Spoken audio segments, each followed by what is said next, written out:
haddaad dhigleedihiin arragayagii aad tihiin dumarku mar way idin dhaleen caloosha dhexdeediyo lafdhabartay idinku qaadeen haddaad dhigleedihiin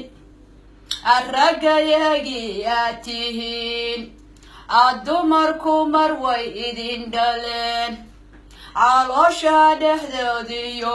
lafdhabartay idinku qaadeen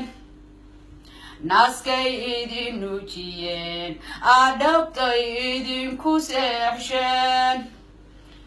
mar way idin dhahaan